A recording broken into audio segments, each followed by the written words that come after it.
You're listening to Strange by Nature, your guide to the strange, weird, unbelievable, and improbable wonders of the natural world.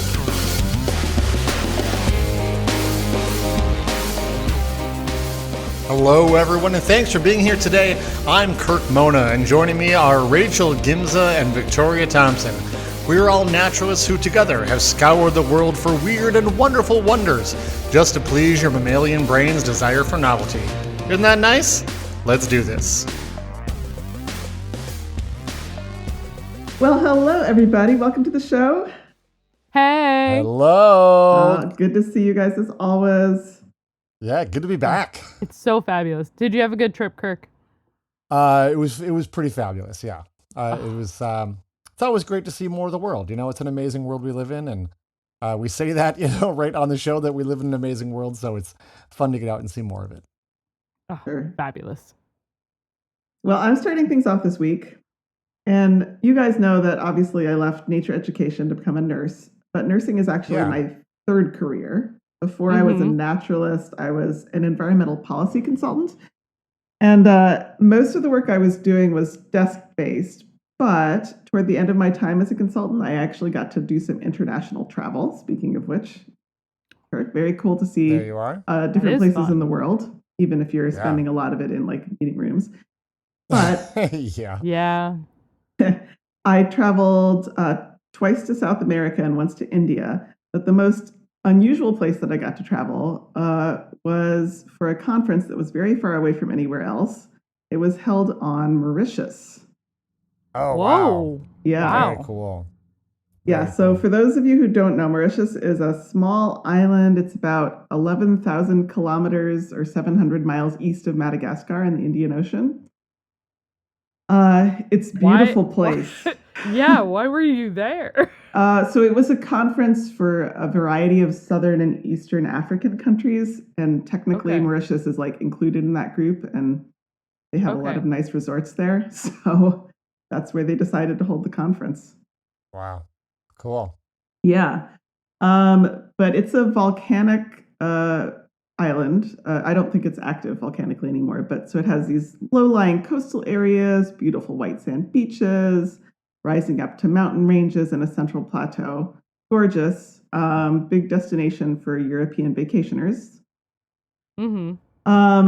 One very interesting thing about it is that it was uninhabited by people and discovered quite late in history. Yeah, that's right. Yes, so the first recorded landing was by Arab sailors in the late 900s AD. Wow. Uh, Okay. Yeah, and it was visited and claimed by the Portuguese in the early 1500s, but they didn't colonize it. And it wasn't until 1598 that the Dutch started establishing some settlements there. The Dutch actually couldn't make it work very well, and they abandoned the colony a little over 100 years later.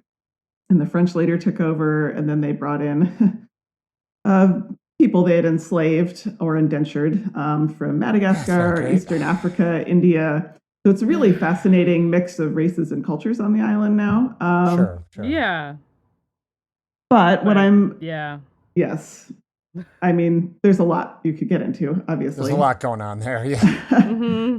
What I'm here to talk about is the main thing that Mauritius is known for outside of beach resorts, which is, what, do you guys know?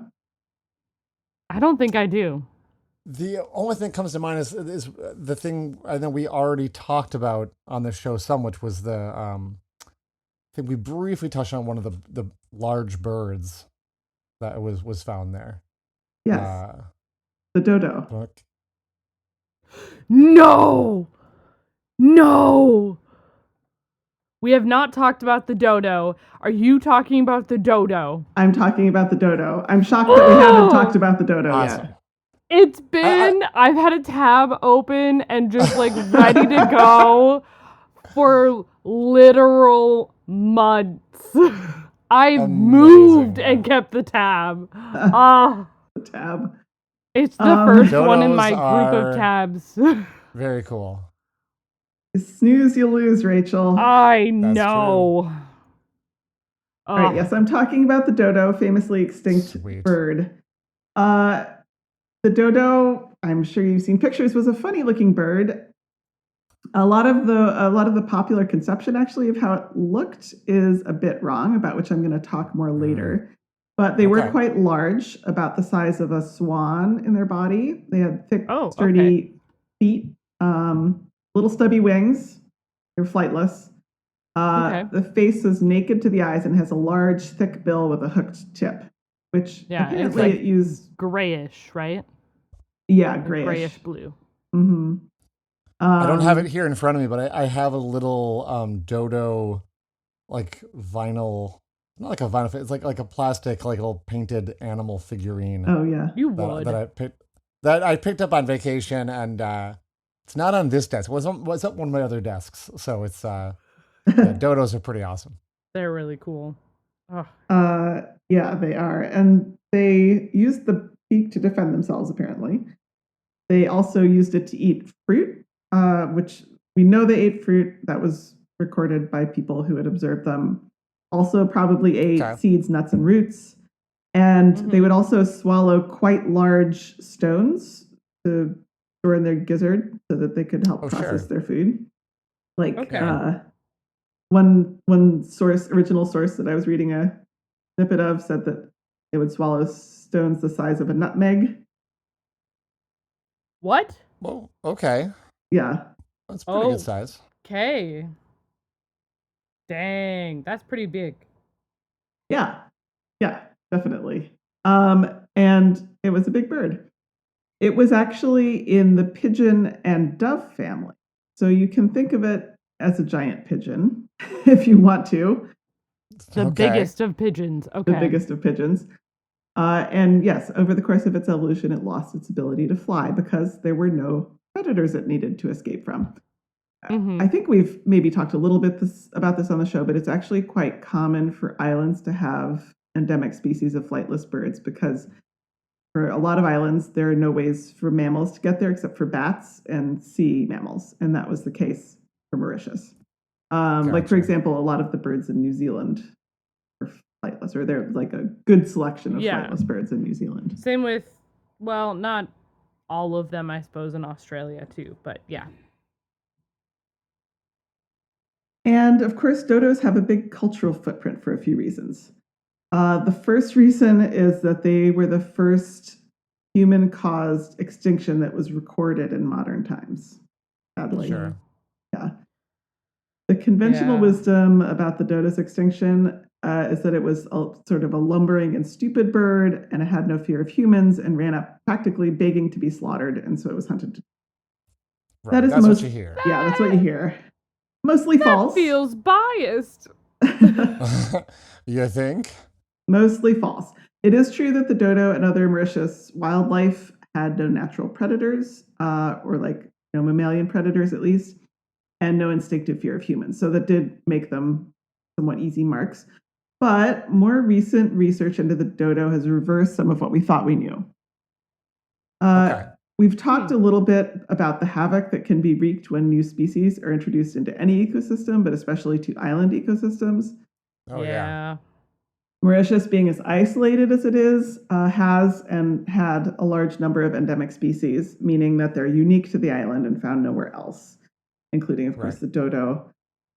And since there were no mammals, except for bats and marine mammals, when the Dutch introduced rats, cats, dogs, pigs, and macaque monkeys, those... I wonder what happened. Yeah. First of all, they would raid the dodo nest for eggs, most likely. And they also competed with them for the limited food supplies. And, of course, the colonists were cutting down forests to clear farmland, and the dodo spent most of its time in forest habitat, it seems. So the current thinking is that it was a combination of hunting, but that was probably not the biggest portion of it. It was mostly egg destruction, competition, and habitat loss. Gotcha. Some dodos were taken to live in menageries in Europe and Asia. That's like rich people zoos. Yep. Personal zoos. Yes, personal zoos. Thank you. The last known sighting of a live dodo was in 1688. And statistical analysis suggests that the last one probably died around 1693-ish, which was less than 100 years after the Dutch made landfall. Oh, man. Yeah. Wow. Not great. Yep. That's pretty bad. Yep. Because they were gone so quickly, and this wasn't something that people realized could happen. That was sort of like the idea that people could just cause an animal to go extinct was sort of not in people's Right. worldview, especially religiously. Mhm. There was not a special effort made to record them. So most of the visual images we have of dodos were made from captive birds in these menageries that were probably overfed and overweight, and also from Interesting. preserved and badly stuffed specimens. So the most influential images show a bird that is likely much fatter and kind of more bulbous looking than it was in real life. Interesting. Yeah, I'd Okay. heard that maybe some of the depictions weren't totally accurate, but that makes a lot of sense when you describe it, like why they were inaccurate. Yeah. So that kind of reminds me of when like someone brought back like a walrus, but didn't have like a description of what a walrus looked like, and had someone taxidermy it who had never seen a walrus. No. So they didn't include all the wrinkles. They just made it all smooth and Oh, bulbous. they made it smooth. They Yeah. smoothed it. It was horrifying. I've seen pictures. God. Awful. That's But it makes kind of sense, hilarious. right? Yeah. Like Yeah. that's what we do with dinosaurs. Mm-hmm. Except maybe the opposite sometimes. Yeah. Yeah, we forget about muscles and fat. Anyway. Yes. Well, the other main reason that dodos have a big cultural impact is that there was a resurgence of interest in them during the 19th century, a big boom in biology and other sciences. Yeah. Yeah. And there was a dodo Mhm. skeleton in an Oxford museum, which probably led Lewis Carroll to include a dodo as the character in Alice's Adventures in Wonderland, which is Yeah. Gotcha. like pretty much the most famous depiction of a dodo, I would say. Right. And of course, we also have the phrases "dead as a dodo," "to go the way of the dodo," and Yeah. of course, calling a stupid person a dodo. Dodos were not particularly stupid. There's been a recent effort to create more accurate, scientifically based drawings and models of them. And they've drawn on some lesser known images, including there was an Indian painting of a dodo that was in a menagerie of a Mughal emperor. Okay. Yeah, as well as some drawings made from live or recently killed dodos by a Dutch sailor who had been on Mauritius. Okay. Okay.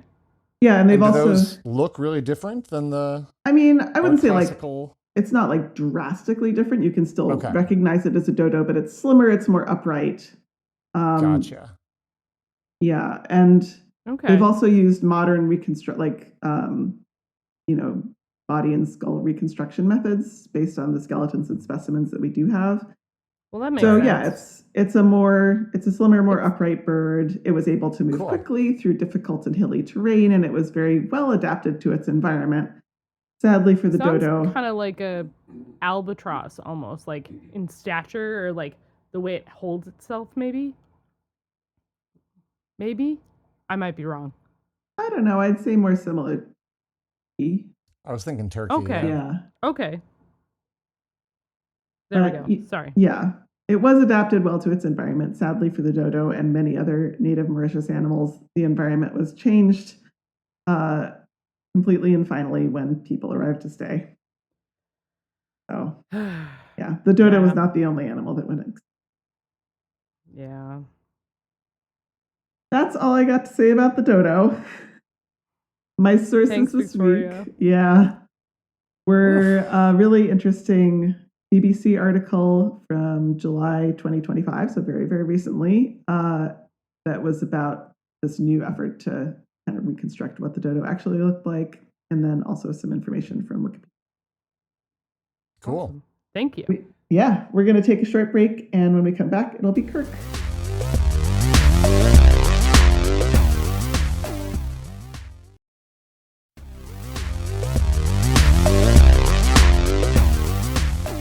Okay, everybody, we are back. For this week's story, we're going to go back over 3,600 years into the past to the winter of 1618 BCE in China. I remember it well. Yeah, It this was was actually, you so would remember it. cold. You would remember it because it was a very How interesting old do you time to think be we are, alive. Kirk? I said you would remember it, Rachel, as in if you had been alive, you would remember it. Not like, oh, you would, because you're old. A little bit less sarcastic answer than maybe you were anticipating from me. I don't know where you get the idea that I have a lot of sarcasm. I've spent 5 minutes with you. Fair enough. Fair enough. This was, as I was saying, a very interesting time to be alive. And for those of you familiar with the curse, may you live in interesting times, you'll understand that it often isn't a good thing to be alive in interesting times. No, I'm good. Amen. Thanks. Yeah. Right around 1618 BCE marked the end of one dynasty in China and the start of another. And there's actually a very old book called The Bamboo Annals that documents the history of early China from like legendary times to about 299 BCE. And it talks about the Xia dynasty, which was usually considered to be the first dynasty in China, and specifically details the end of that dynasty and then the beginning of the Shang dynasty, which was the one that followed. Now, keeping in mind that this same text mentions things that are clearly like legends and not actual history, the strange phenomena that marked the end of the dynasty could very well just be written off as like a writer's creative storytelling or some sort of, tall tale legendary thing. But here's what is said to have occurred, coincident with the end of this dynasty. The annals tell of a yellow fog that covered the land, a dim sun, and then 3 suns, followed by frost.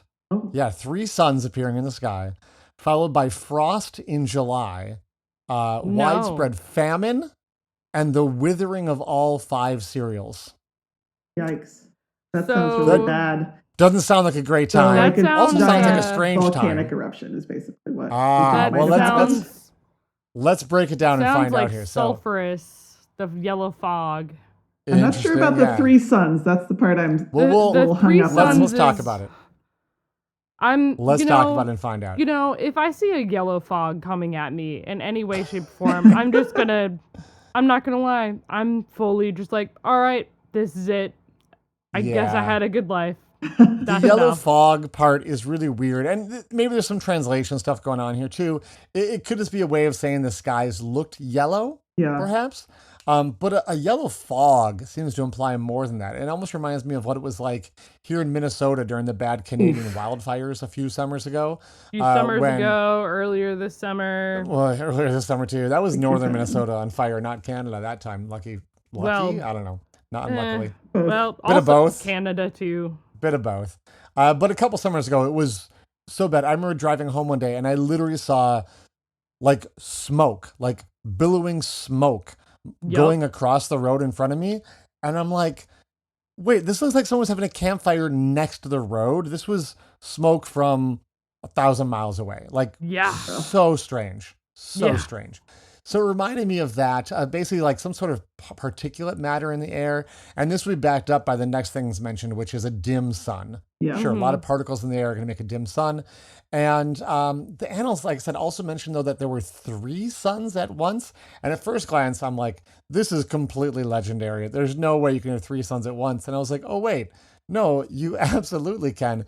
Those of us who live in cold climates routinely see more than 1 sun. In the wintertime, we call them sundogs, right? Oh. Yeah, so if atmospheric conditions are just right, you get a lensing effect, and you can essentially see a lens flare around the sun. Sometimes it's just one, on the right-hand side, the left-hand side. But if it's just right, you get one. It's actually 22 degrees on either side of the sun, making it look like there are 3 suns. So it's like, okay, there's something going on atmospherically here. And this is usually caused by ice crystals in the atmosphere. When you see this frost these days. in July. But yeah, all of a sudden we got other things like the frost in July, the famine, the crop failures. If you have frost in July, that will kill all of your crops and lead to famine. Right? So this was a very cold summer with little light, and so much so that the food crops basically refused to grow. So while this can sound a bit like a legend, we know similar things have happened before, and there's a usual suspect. You already said it, Victoria. What is it? Volcanic eruption. Massive. Yeah, a volcano, eruption. Huge. indeed. I've actually talked about a few big eruptions on the show before, and I want to talk about another one. This week's Fabulous. topic was actually inspired by my recent vacation. I was in the Mediterranean. I did see Mount Vesuvius, which is the volcano that buried Pompeii. I didn't visit Pompeii this time, as I've actually been there before, and I wanted to see some new stuff this time. But I did get to see Vesuvius from a distance, and it was like, man, it just makes me want to go back and put the volcano itself on my list of places to visit in the future, go up to the top and everything. That'd be very cool. That would I be like pretty sweet. volcanoes. The volcano in question, though, that I did actually get to visit was the island of Santorini, which is actually a volcano. I've actually And been let there. me tell you, so then you know, Victoria, it is magical. Yeah. Absolutely incredible place. To make it seem even more dreamlike, we arrived via ship very early in the morning. The entire harbor was completely fogged in with the thickest fog I have ever seen in my life. So we're just surrounded by fog and the sound of these deep fog horns going off as all these ships are trying to communicate their locations and not crash into each other. It was actually very cool. And when the fog started to burn off, the high tops of the islands became visible first. The highest point on Santorini is 567 meters, or 1,860 feet above sea level. And at least on the side of the island that we were visiting, the coastline is essentially sheer cliffs, and there's nowhere to build. So all the little towns are basically perched at the very top of the cliffs. All the buildings are painted bright white, so they actually look like snow, like on top of high mountains, although they're not like, they're only 1,000 feet high. They're not actually high mountains, but that's the effect you get when you first see it. It's really something to see. There's actually two options for how to reach the top of the cliffs. You can either take a donkey ride to the top on a long switchback trail, or you can take a short cable car ride to the top. Did you go with the donkey? We did the cable car up, and then we walked down the path the donkeys go up, which was both, how do I put this? Beautiful smelly and gross at the same time.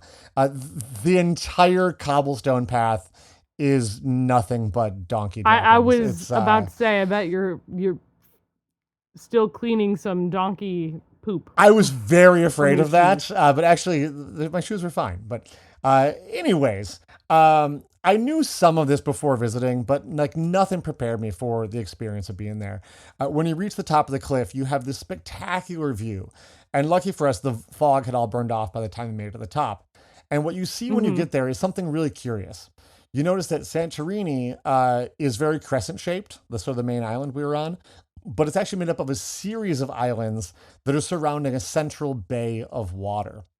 The main one that I was on. Oh my goodness! Yeah, it overlooks a large bay that's a bit oblong, so it's either 7 or 12 kilometers across to the other islands, depending on how you measure. That's 7.5 or 4.3 miles. There's also a central island in the middle of the bay that looks suspiciously like a cinder cone. And, oh my God. Yeah. The amazing realization you have standing at the top of the cliff is that the enormous bay in the middle of the island is actually a caldera. Yes, it is. And it's a caldera that can make like the multiple cruise ships that were at anchor look like small little toys in a bathtub. Oh, it is my God. Huge. That is huge. Santorini is an absolutely massive volcano.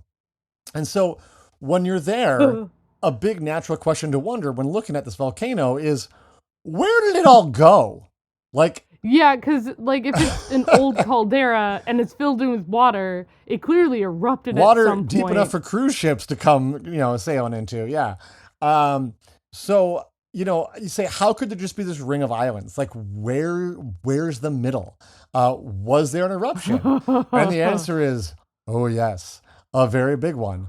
And while it can't be proven for sure, I guess, scholars, I think, tend to believe that the events I described in China in 1618 BCE, 3,600 years ago, were actually the result of the eruption of this volcano. Okay. I mean, that would make sense Pretty wild. Now, based on what you've taught us with other volcanic eruptions. they can be big. Historically, this island was actually known as Thera, sometimes still called that today. There was a small Minoan settlement on the island at the time. So this is sometimes called the Minoan eruption. There are no direct written records of the eruption from people living on the island. We think most of them probably fled ahead of time because there was lots of warning. No, I think we think they mostly fled because it was probably lots of warning that this wasn't just all of a sudden boom, it went off all of a sudden. Thank goodness. So there are no direct records of the eruption at all. There are records of the effects of the eruption on the surrounding areas. There was like tsunamis. There was ash that fell on Egypt and Turkey and other places. So people knew something was going on. Bad things were happening. They just probably at the time weren't exactly sure where they had occurred, right? This was a long, long time ago. Now, I've talked about the VEI. Was the gods raining their fiery fury upon us? I've talked about the VEI scale before. That's the Volcanic Explosivity Index. And to refresh your memory, the scale goes from 1 to 7. This eruption was a 7 out of 7. Ooh. So it was that's big. It was a biggie. And I at the time, I didn't have internet connection. I'm I need to know more about this eruption. So I kind of marked it down. I got back home. I started to do a big dig on it. And what I found was really interesting to read when I returned home is that my initial perception of the island and what I was seeing and what must have happened was completely wrong.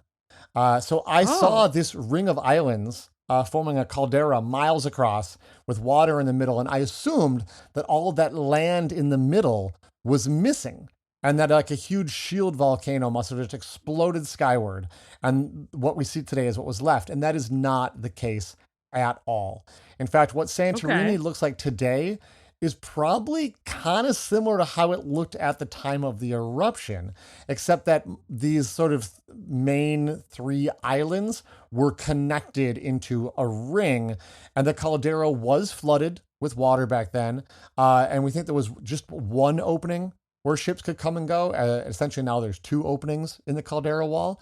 And so this volcano essentially has built up and then sank back into the sea time and time again over a time span of hundreds of thousands of years. This is what this volcano does. It builds up and then the caldera collapses back into the seafloor.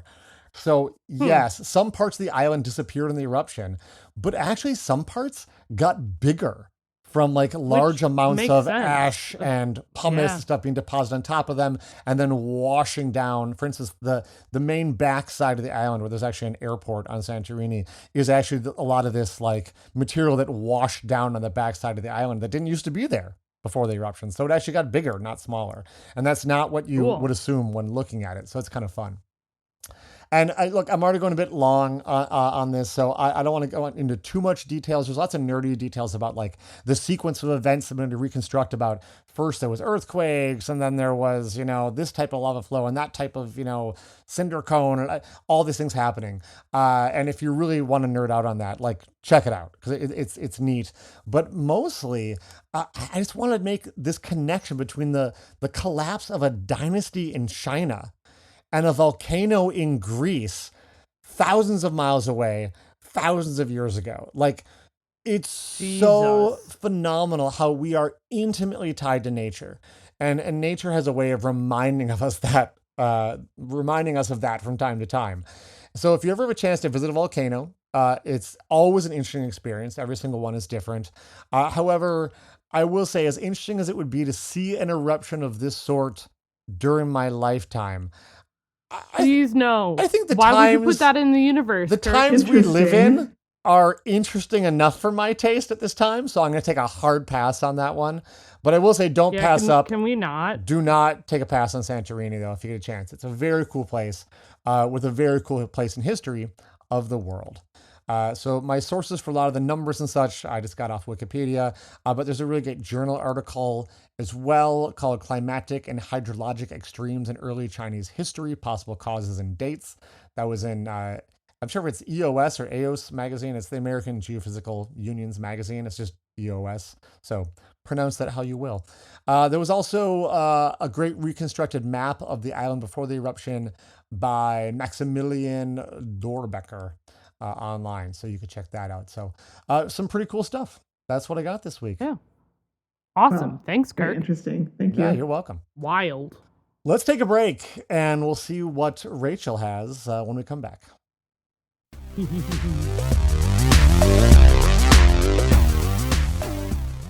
All right, welcome back, everyone. So, as a naturalist, it comes, and here especially, it doesn't come as a surprise that I enjoy bugs. Sure. I can see that. I've been gaining more respect for them as creatures over my lifetime. There was a period of time where I was actually afraid of a lot of insects, especially like wasps and bees. To be fair, I had been stung like 20 times by the time I was 15. So like valid fears there. However, the more I learned about them, the less scared I got, which I think is pretty common for a lot of topics and for a lot of different things. The more you take your time to educate yourself, the less there is to really fear. Because what fear really comes down to ends up being fear of the unknown. You don't understand, and the minute you get to understand something, you don't fear it as much. That's fair. And we often, for many times as we go out with kids, especially, or even adults, we often get people who get really freaked out by the different bugs that we catch. Often we'll go out and we'll sweep net and we're trying to catch as many different types of species and different types of bugs that we obviously can. Yeah. Now, please notice I'm using the word bugs. I'm not using insect. That is on purpose. We don't just catch insects. We'll also catch arachnids and we'll catch larvae, all of those pieces. And one of which tends to garner a larger reaction from people than others. Okay. And it would be arachnids, specifically spiders. Yeah. I was going to say she was spiders off the list. Mm-hmm. Yeah. So generally when we find them, I'm going to ask you both. When you look for or see a spider, generally, how do you find it? Is it by itself? Is it with others? Like, how do you find a spider? Usually solitary. Spiders, solitary, yeah.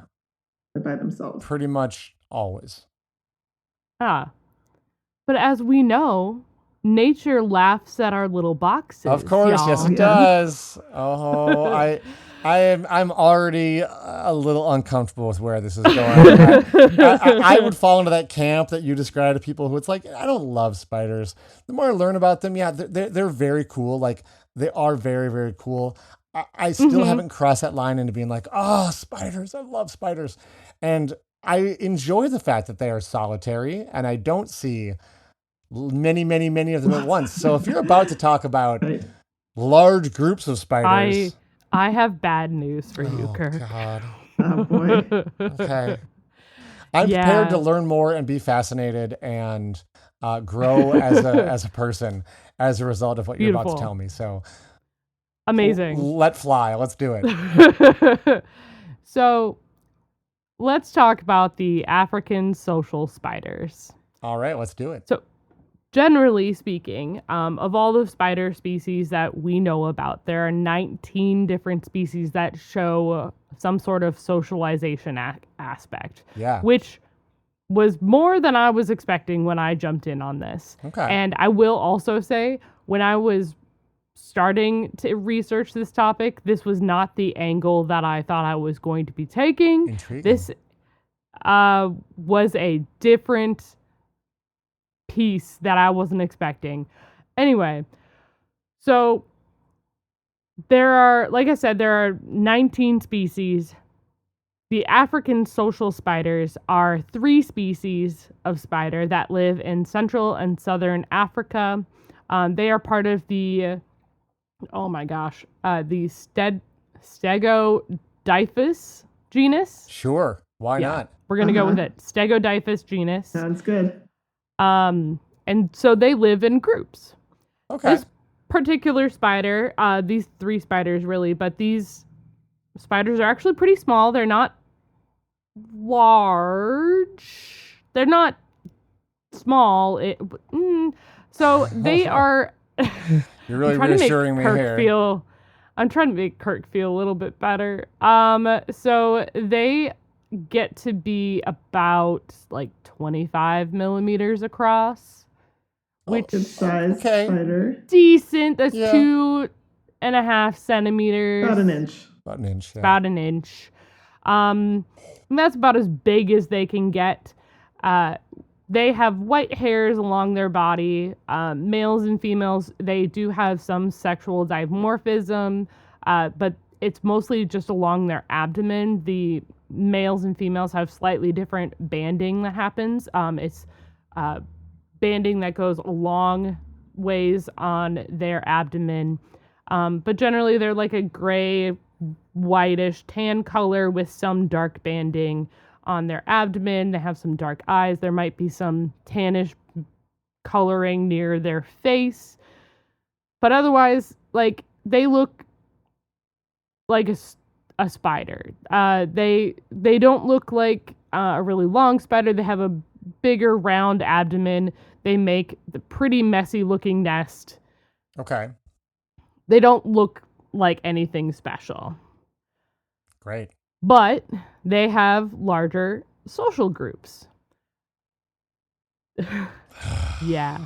So they don't just make a colony. It is not just a bunch of spiders all living together and just making they have their own little separate space in the net, in the web, and they take care of their little space and that's it.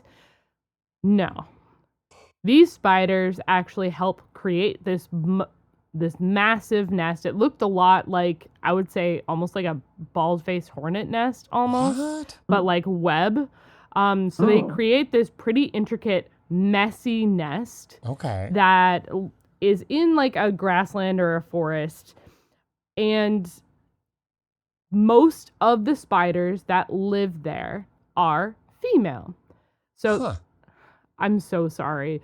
They can live in groups up to 1,000 spiders. Oh no! I almost said earlier, like, what, like 1,000 of them, and yes. Just imagine, I was telling my partner about this, like walking into one of these they hate nets, this. like walking into one of these and getting them in your hair, and like think about that when you're going to sleep. No. Yeah. So they can live in pretty large groups of up to 1,000. Oftentimes they're a bit less than that, but they can be up to 1,000.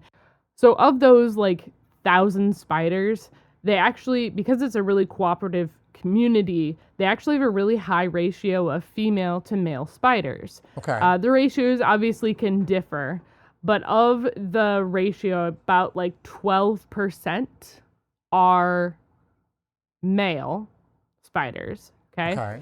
And their job is to kind of be around, help make some of the web and such, and primarily find females to mate with. So there is some issues of high interbreeding within these spiders. Okay.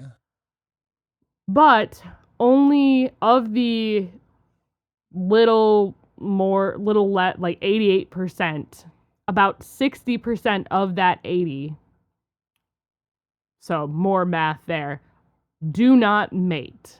Oh, okay.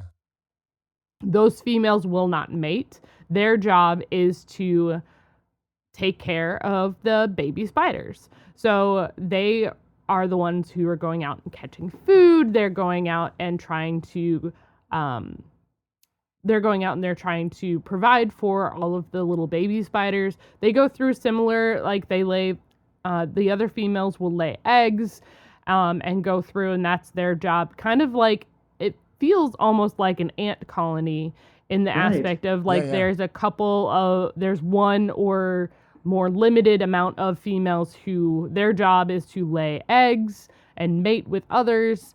And then there's another section of spiders who their job is to provide for those babies. Okay.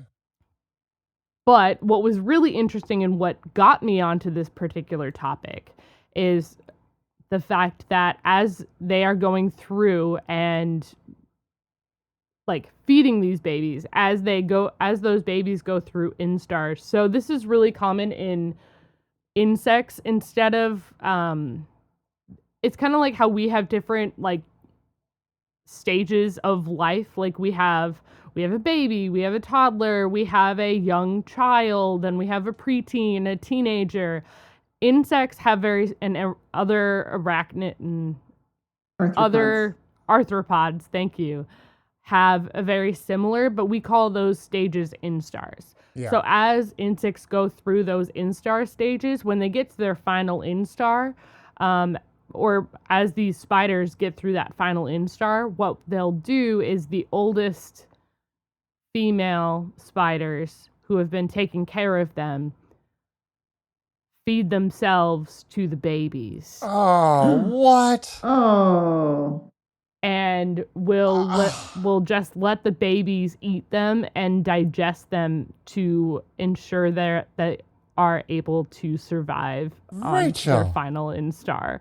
This is what yeah. Okay. So this took a dark turn. Sure did. Yeah, it did. And that's what I actually got into. Like, that's what I had learned to start this. So then I found out, it can be several hundred to 1,000 species or 1,000 individuals of spiders, and then one of them will sacrifice themselves. Nuts. Why? And it's actually really interesting. There's been some more research recently where they haven't. It was done by the University of Portsmouth. Okay. There was ideas. The general idea was that each of these spiders have like a job, and that is what they do, and thus that is their like personality or whatever. Sure. Like they had a very distinct one, and it turns out with this particular study that just came out, it was just published in June 2025 in Animal Behavior. It suggests actually that they are pretty fluid in those roles. So the females, generally, they were thought that they were pretty much stuck in their roles. They're not going to, one isn't going to start off taking care of the brood and then move over and start mating and delivering eggs. It seems like depending on the situation, they're actually a lot more fluid, and the behavior types seem to be more dynamic based on the circumstances versus more rigid examples in behavior, which is really fascinating because to me that makes complete sense, right? Instead of like animal personality is generally like thought of as being pretty consistent, but we all know that individual animals all have their own different personalities. Like I grew up with 2 dogs, and those had very different personalities from each other, you know? Yeah. So it's really interesting research about whether or not spiders have personalities and how behaviors like go. But that's kind of like a little side note in the whole of the fact that these spiders, not only do they cooperate with each other and have these giant colonies of at least up to 1,000, if not more, spiders, but they also commit was it matrophagy or something like that? Yeah. Where the female literally gives herself to her children. Yeah. To be eaten, which is wild. But that's what I wanted to share with y'all today. There's definitely more to like talk about, like especially when it comes to like how they make webs and things like that. But we've had a lot of interesting things going on today. So that's what I brought for you all today. My sources, I got some solid information from Wikipedia. Earth.com had a really cool article about the social spiders.